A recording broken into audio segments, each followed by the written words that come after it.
नमस्कार दोस्त. मी आहे डॉक्टर सिद्धार्थ जगताप आणि आपल्या सगळ्यांचं स्वागत आहे माझ्या युट्यूब चॅनलवर, ज्याचं नाव आहे लाईफ ऑफ ह्युमन. आपण बेसिकली बोलत असतो ह्युमन बॉडी, ह्युमन डिसीजेस आणि त्याच्यावरती सोल्युशन. पण आज आपण बोलणार आहोत पर्यावरण, एन्व्हायरमेंट, जसं की दिल्ली पोल्युशन आणि अरावली हिल्स. तर अरावली हिल्स हे राजस्थान, हरियाणा, गुजरात आणि दिल्ली एनसीआर यांना लागून आहे. आणि आज तुम्हाला सगळ्यांना माहीतच असणार आहे की अरावली हिल्स हे उद्ध्वस्त करण्याच्या मार्गावर आहे. तर तुम्हाला मी सांगतो, हे अरावली हिल्स एक डोंगर रांग आहे आणि डोंगर दऱ्यांचं महत्व काय आहे. की तुम्ही जेव्हा शाळेत होतात लहानपणी, त्याच्यामध्ये तुम्हाला एक रेन सायकल असेल की पाऊस कसा तयार होतो.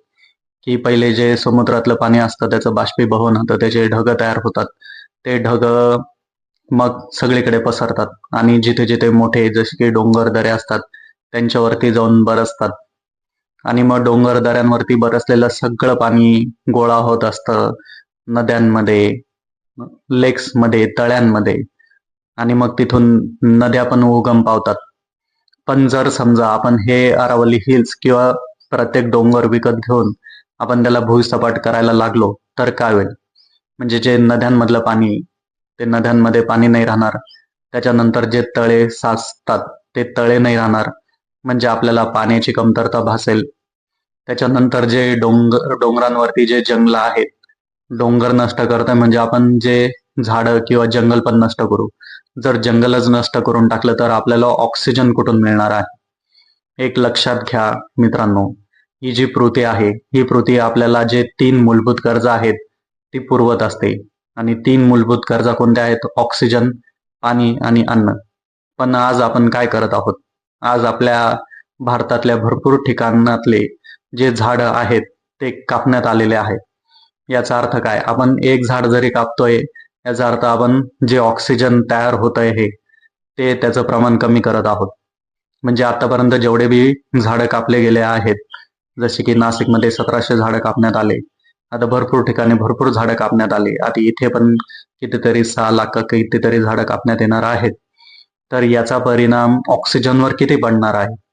आता हेच झाडं ऑक्सिजन तर देतात, त्याचं ऑक्सिजनचं प्रमाण तर कमी करणारच आहेत, पण हे टेम्परेचर मेंटेन करण्याचं काम पण करतात. जर हे झाडं आपण तोडून टाकले तर टेम्परेचर पण मेंटेन राहणार नाही, टेम्परेचर पण वाढत जाईल. म्हणजे ग्लोबल वॉर्मिंग तर येणारच आहेत.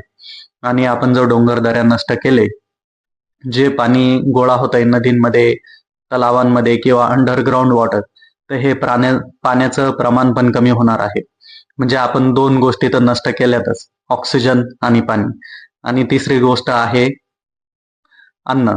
आता अन्न तयार करण्यासाठी शेतकरी शेतात राबत असतो. आणि आज जर आपण अरावली हिल्स नष्ट होऊ दिले तर अरावली हिलच्या साईडला जे डेझर्ट आहे, ते डेझर्ट सगळं, हा जो हिरवळ भाग आहे आपल्या राजस्थान, गुजरात कडचा जो हिरवळ भाग आहे, तो सगळा डेझर्ट मध्ये कन्वर्ट होईल.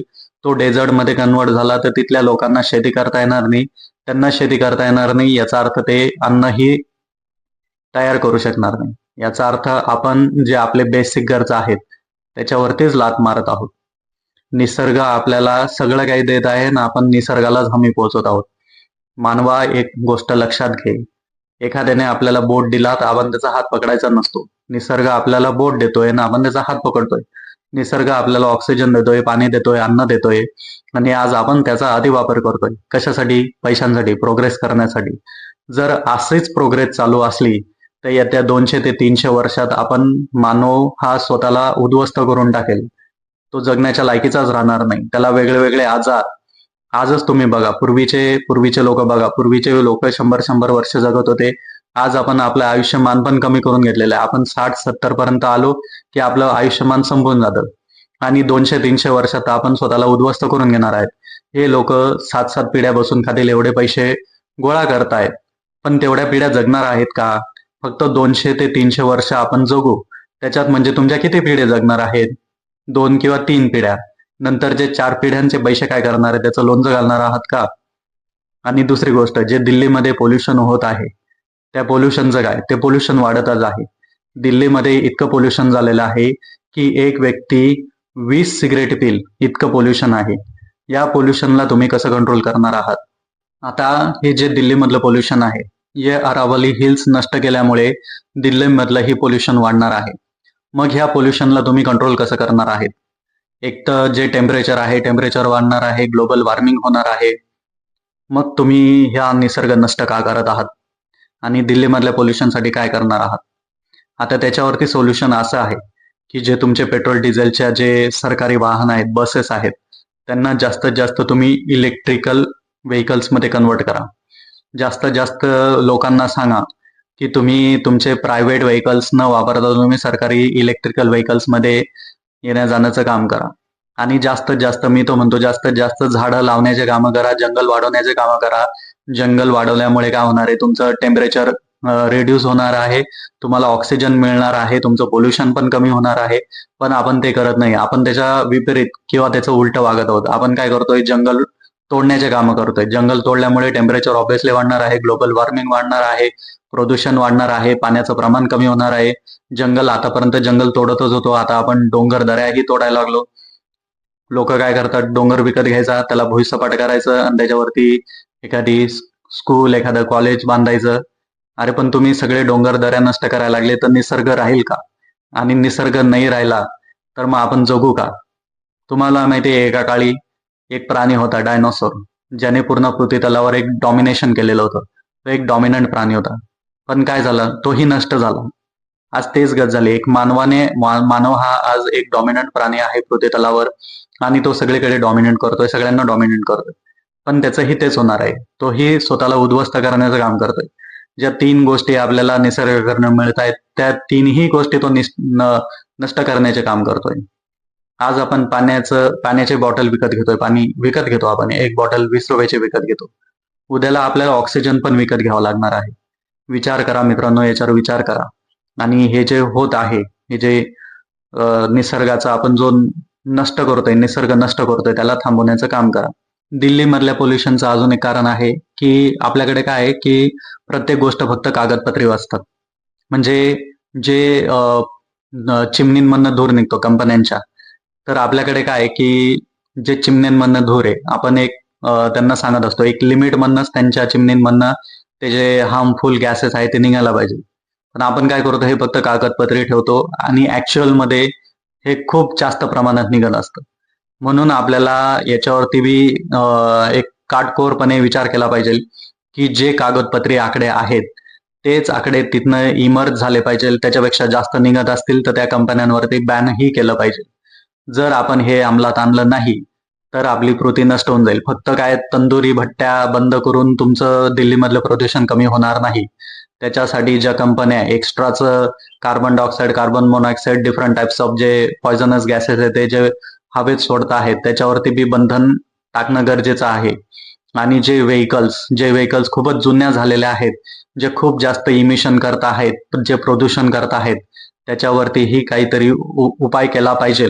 आणि जास्तीत जास्त इलेक्ट्रिक गाड्यांमध्ये कन्व्हर्शन केलं पाहिजे, ज्याच्याने पेट्रोल डिझेल जास्त जळणार नाही.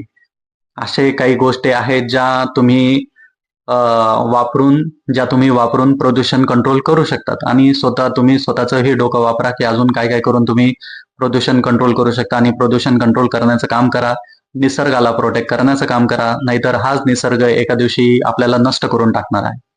आणि जर आपणच नसलो तर ही प्रगती कोण बघाल? कोणी नसणार आहे प्रगती बघायला. तुम्ही तो एक मूव्ही बघितला असेल, रेसिडेंटल इव्हिल, त्याच्यात दाखवलेलं आहे की मनुष्य प्राणी कसा नष्ट झालेला आहे. सेम तशीच कंडिशन आपल्या पूर्ण पृथ्वीतलावर होणार आहे.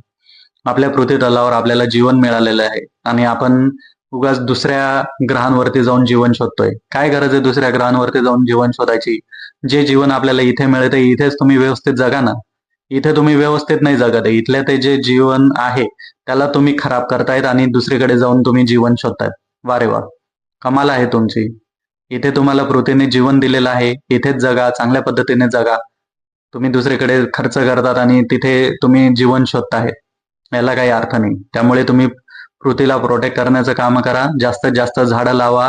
डोंगर, दऱ्या भुईसपाट करू नका. याचा दुष्परिणाम तुमच्यावरच होणार आहे. तुमच्यावर म्हणजे आपल्या सगळ्यांवरच होणार आहे. ते म्हणतात ना, कर्माचे फळ, ते कर्माचे फळ आपल्याला भेटणार आहेत आणि आपण त्यावेळेला म्हणजे आपण पूर्ण नष्ट होऊन जाऊ. हेच आपले कर्माचे फळ असणार आहे शेवटी शेवटी. जसं डायनोसॉर गेले तसा हा मानवही नष्ट होईल. आणि एक लक्षात ठेवा, जो प्राणी याच्यातून एक्सटेंड झाला, जो प्राणी एकदा गेला तो परत येणार नाही. म्हणजे एकदा मनुष्य नष्ट झाला तो पृथ्वी परत या मनुष्य प्राण्याला चान्स देणार नाही परत जन्म घेण्यासाठी. लक्षात ठेवा. नमस्कार.